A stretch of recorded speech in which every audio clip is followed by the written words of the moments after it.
एक दिन हजरत मोहम्मद सल्लल्लाहु अलैहि वसल्लम बच्चों के साथ खेल रहे थे। अचानक एक छोटा बच्चा रोने लगा। नबी ने पूछा, क्या हुआ बेटा? बच्चे ने कहा, मेरे पंछी मर गया। नबी ने उसके सिर पर हाथ रखा और बोले, गम मत कर, अल्लाह उसे जन्नत में जगह देगा। बच्चा मुस्कुराने लगा क्योंकि उसे एहसास हुआ अल्लाह अपने बंदों से बहुत प्यार करता है। सबक यही है, रहमत हमेशा मुस्कान लाती है। जो मोहम्मद को सच्चे दिल से मानता है, एक लाइक और कमेंट जरूर करे। क्या आपने सुना है वो वाकया जब चांद भी हमारे नबी सल्लल्लाहु अलैहि वसल्लम के इशारे पर दो टुकड़े हो गया था? मक्का के कुछ लोग हजरत मोहम्मद सल्लल्लाहु अलैहि वसल्लम के पास आए। उन्होंने कहा, अगर आप अल्लाह के सच्चे नबी हैं तो चांद को दो हिस्सों में बांट कर दिखाइए। उस रात आसमान पर 14वीं का पूरा चांद चमक रहा था। नबी पाक सल्लल्लाहु अलैहि वसल्लम ने फरमाया, अगर मैं ऐसा कर दूं तो क्या तुम ईमान लाओगे? उन्होंने कहा, हाँ, हम जरूर ईमान लाएंगे। फिर अल्लाह के हबीब सल्लल्लाहु अलैहि वसल्लम ने अपने मुबारक उंगली से चांद की तरफ इशारा किया और चांद सचमुच दो टुकड़ों में बंट गया। एक टुकड़ा मशरिक की तरफ चला गया, दूसरा मगरिब की तरफ। करीब 1 से 2 घंटे तक चांद इसी तरह रहा। फिर दोनों हिस्से वापस मिल गए। लोग दंग रह गए मगर ईमान न लाए। उन्होंने बहाना किया, अगर वाकई ऐसा हुआ है तो दूसरे इलाकों के लोग ने भी देखा होगा। कुछ दिन बाद जब बाहर से मुसाफिर आए और सब ने गवाही दी, हाँ, हमने भी चांद को 2 हिस्सों में बंटते और फिर मिलते देखा। मगर अफसोस, फिर भी वो लोग ईमान न लाए, क्योंकि हिदायत नसीब होना हर किसी की किस्मत नहीं होती। अगर आप भी इस करिश्मे पर ईमान रखते हैं तो कमेंट्स में लिखिए, सुबहान अल्लाह। दोस्तों, जब नबी करीम हजरत अबू बकर के साथ मक्का से मदीना जा रहे थे तो रास्ते में आपने एक गार में कयाम किया। जब नबी करीम और हजरत अबू बकर गार के अंदर गए तो उसमें बहुत सुराख थे। तो हजरत अबू बकर ने अपने अमामे के कपड़े से सारे सुराख बंद कर दिए, लेकिन एक सुराख बचा तो हजरत अबू बकर ने उस पर अपना अंगूठा लगाकर उसको बंद कर दिया। तो बाहर से एक सांप वहां आया और अंगूठे वाले सुराख में घुसने की कोशिश की और हजरत अबू बकर के अंगूठे पर काट लिया। तो आपको पसीना आने लगा। तो नबी पाक ने पूछा कि क्या हुआ? तो आपने कहा कि लगता है मुझे सांप ने काट लिया। तो रसूल पाक ने अपना लुआब पाक उनके अंगूठे पर लगाया तो आप बिल्कुल ठीक हो गए। फिर वो सांप अंदर आया और मुस्तफ़ा को सलाम किया और बोला, ऐ नबी करीम, मैं आपका 500 साल से इंतज़ार कर रहा हूँ। बुजुर्गों ने बताया था कि आप यहाँ ज़रूर आएंगे। पहले आप मुझे कलमा पढ़ा दीजिए और बाद में मुझे काटने की सज़ा दे दीजिए। उस सांप ने नबी पाक का कलमा पढ़ा और वहाँ से चला गया। सुभान अल्लाह। दोस्तों, जब प्यारे आका सल्लल्लाहु अलैहि वसल्लम की पैदाइश हुई तो हजरत आमीना रजी अल्लाह ताला अन्हा फरमाती है, मैंने देखा आप सल्लल्लाहु अलैहि वसल्लम सजदे की हालत में थे और अपनी अंगुस्ते शहादत आसमान की तरफ उठाई हुई है। ऐसा महसूस होता था जैसे रोकर इल्तिजा फरमा रहे हो। फिर उसी वक्त मैंने वहाँ पर एक सफेद रंग का बादल का टुकड़ा देखा जिसने हुजूर सल्लल्लाहु अलैहि वसल्लम को लपेट कर उठा लिया और आप सल्लल्लाहु अलैहि वसल्लम को मेरी नजरों से छिपा दिया। उस दौरान मैंने एक आवाज सुनी कि कोई ऐलान कर रहा था कि इन्हें मशरिक व मगरिब में ले जाओ, खुशकियों तरी पर ले जाओ और सैर कराओ, ताकि हर कोई आपको पहचान ले और अच्छी तरह जान ले। फिर पलक झपकते ही वह बादल का टुकड़ा ओझल हो गया और हुजूर सल्लल्लाहु अलैहि वसल्लम रेशम के सफेद चादर में लिपटे हुए मेरे सामने थे। एक रात अल्लाह के नबी हजरत मोहम्मद सल्लल्लाहु ताला अलैहि वसल्लम मक्का के गली से गुजर रहे थे तो आपने घर से रोने की आवाज़ सुनी। आप सल्लल्लाहु ताला अलैहि वसल्लम उस घर के अंदर तशरीफ ले गए तो आपने देखा कि एक नौजवान जो हबशी है वो चक्की पीस रहा है और रो रहा है। तो हुजूर ने उससे पूछा कि तुम क्यों रो रहे हो? उस गुलाम ने कहा कि मैं पूरे दिन अपने मालिक की बकरियां चराता हूँ और थककर जब मैं अपने घर पर आता हूँ तो वो मुझे एक बोरी अनाज को पीसने के लिए दे देता है, जिसे पीसते पीसते मेरी सारी रात गुजर जाती है। मैं अपनी किस्मत पर रो रहा हूँ। आप सल्लल्लाहु ताला अलैहि वसल्लम ने उससे कहा कि लाओ मैं पीसता हूँ, तुम जाकर सो जाओ। जब कुछ दिन तक आपने उस गुलाम का काम किया तो एक दिन उस गुलाम ने आपसे पूछा कि आप कौन हैं जो मेरा इतना ख्याल रखते हैं? तो आप सल्लल्लाहु ताला अलैहि वसल्लम ने उससे कहा कि क्या तुमने सुना है कि मक्का के अंदर एक शख्स है जो खुद को अल्लाह का नबी कहता है? तो वो गुलाम कहने लगा, जी हाँ। तो आपने कहा कि मैं वही अल्लाह का नबी हूँ। तो उस शख्स ने कहा कि अगर आप अल्लाह के नबी हैं तो मुझे भी अपने साथ शामिल कर लीजिए। जानते हैं वो शख्स कौन था? हजरत बिलाल हबशी रजी अल्लाह ताला अन्हु। हजरत मोहम्मद सल्लल्लाहु ताला अलैहि वसल्लम के चंद ऐसे मौजज़ात जो हर मुसलमान को याद होना चाहिए। नंबर 1, आप नबी पाक का साया जमीन पर नहीं पड़ता था। नंबर 2, आप नबी पाक पर कभी मक्खी नहीं बैठी।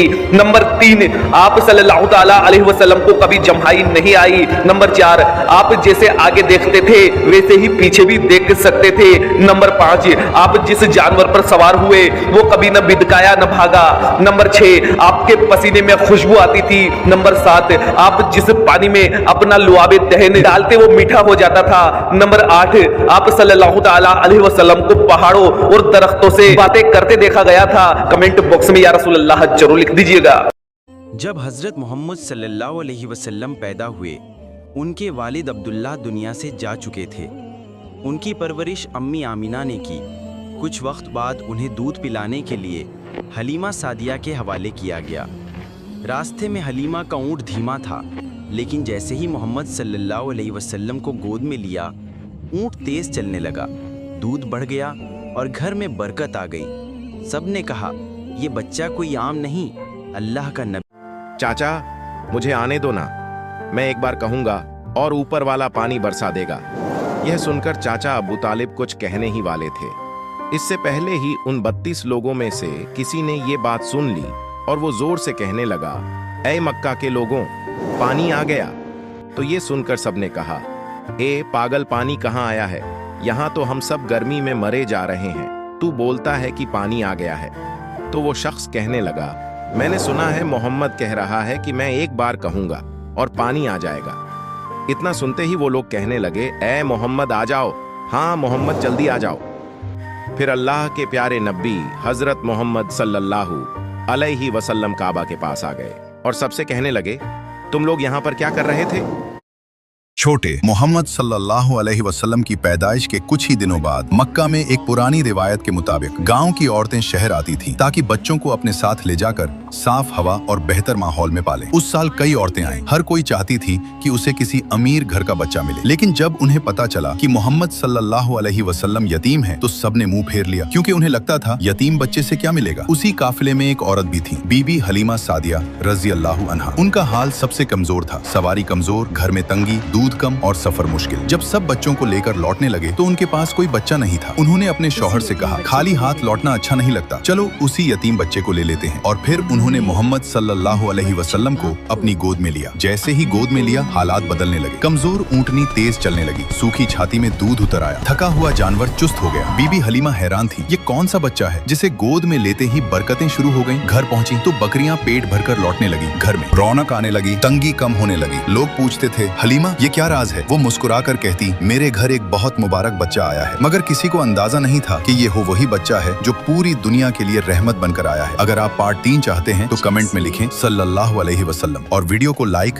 سبسکرائب، شیئر کرنا نہ بھولیں۔ رسول اللہ صلی اللہ علیہ وسلم نے ارشاد فرمایا کہ ہر شخص کے ساتھ ایک شیطان ہے۔ تو وہاں پر ایک صحابی موجود تھے، انہوں نے بڑی ہمت کری اور رسول اللہ سے پوچھا کہ اے اللہ کے رسول، کیا آپ کے ساتھ بھی ہے؟ تو رسول اللہ نے فرمایا ہے، لیکن میں نے اسے مسلمان کر لیا ہے۔ آپ نے ایک دوسری حدیث میں فرمایا کہ شیطان تو انسان کے وجود میں ہے، خون کی طرح گردش کرتا ہے، اور اب اس سے کیسے لڑیں؟ جو کینسر پورے جسم میں پھیل چکا ہے، اب اس کا سامنا کیسے کریں؟ اس کا مقابلہ کیسے کریں؟ تو یہاں پر اقبال کہتے ہیں، ابلیس کو مار دینا مشکل کام ہے، کیونکہ وہ دل کے اندر ہے، دل کی گہرائیوں میں موجود ہے، اور یہ بہتر ہے کہ اسے مسلمان کر لو اور قرآن کی شمشیر سے اس کا سر قلم کر لو۔ ایک بار حضرت محمد صلی اللہ علیہ وسلم سفر کر رہے تھے۔ راستے میں انہوں نے دیکھا کہ ایک ہرنی رسی میں بندھی ہوئی بے چین کھڑی ہے، وہ ادھر ادھر گھور رہی تھی۔ نبی صلی اللہ علیہ وسلم اس کے پاس گئے اور پیار سے پوچھا، تم اتنی پریشان کیوں ہو؟ ہرنی نے دھیرے سے کہا، ایک شکاری نے مجھے پکڑ کر یہیں باندھ دیا ہے، میرے چھوٹے بچے جنگل میں میرا انتظار کر رہے ہیں، اگر آپ میری رسی کھول دیں گے تو میں انہیں دودھ پلا کر لوٹاؤں گی۔ نبی صلی اللہ علیہ وسلم نے اس کی بے بسی دیکھی اور شکاری کی طرف مڑے۔ انہوں نے کہا، کیا تم تھوڑی دیر کے لیے اسے آزاد کر سکتے ہو تاکہ یہ اپنے بچوں کو دودھ پلا سکے؟ شکاری جو کہ یہودی تھا تھوڑا حیران ہوا، اس نے کہا، اگر یہ واپس نہ آئی تو میرا نقصان ہو جائے گا۔ نبی صلی اللہ علیہ وسلم مسکرائے اور بولے، یدی یہ لوٹ کر نہیں آئی تو میں تمہیں اس کا مول چکا دوں گا۔ شکاری نے بھروسہ کر ہرنی کو مکت کر دیا۔ ہرنی دوڑتی ہوئی جنگل کی اور گئی، اپنے بچوں کو دودھ پلایا اور تھوڑی دیر بعد واپس آ گئی۔ اس کی آنکھوں میں اپنے بچوں کے لیے چنتا اور راحت کا مشرن صاف تھا۔ نبی صلی اللہ علیہ وسلم نے پوچھا، کیا تم اسے مجھے دے دو گے؟ شکاری کا دل نرم ہو گیا اور اس نے دب سے کہا، میں اسے آپ کو تحفے میں دینا چاہتا ہوں۔ نبی صلی اللہ علیہ وسلم مسکرائے اور ہرنی کی طرف اشارہ کرتے ہوئے بولے، اب جاؤ، اپنے بچوں کے پاس تم آزاد ہو۔ ہرنی نے کرتجتا سے نبی صلی اللہ علیہ وسلم کی اور دیکھا اور پھر خوشی خوشی جنگل کی اور بھاگ گئی۔ نے سلام کا جواب دیا تو ملک الموت نے کہا کہ یا رسول اللہ، آپ پہلی ہستی ہیں جنہیں میں سلام کر رہا ہوں۔ آپ سے پہلے میں نے کئی نبیوں کی جانیں نکالی ہیں، کسی کو سلام نہیں کیا، آپ پہلے ہیں جن کو میں سلام کر رہا ہوں۔ یا رسول اللہ، آپ پہلے ہیں جنہیں آپ کے رب نے کہا میرے نبی سے پوچھ کر اندر جانا، بغیر پوچھے مت جانا۔ آپ پہلی ہستی ہیں، آپ کے رب نے کہا آنا چاہیں تو لے آنا ورنہ چھوڑ کے آ جانا۔ آپ نے کہا کہ اگر میں کہوں تو میری جان نکالو گے؟ کہا جی ہاں ضرور نکالوں گا۔ تو آپ نے حضرت جبرائیل जिब्राइल अलैहिस्सलाम को देखा और हज़रत जिब्राइल अलैहिस्सलाम ने कहा कि या रसूल अल्लाह, अल्लाह आपकी मुलाकात के शौक में है। आपके वेलकम के लिए अल्लाह सुब्हान व तआला ने सातों आसमान के फरिश्तों को इकट्ठा किया हुआ है। सुभान अल्लाह। इस वीडियो को एक ज़रूर लाइक दीजिएगा। जज़ाकल्लाह खैर।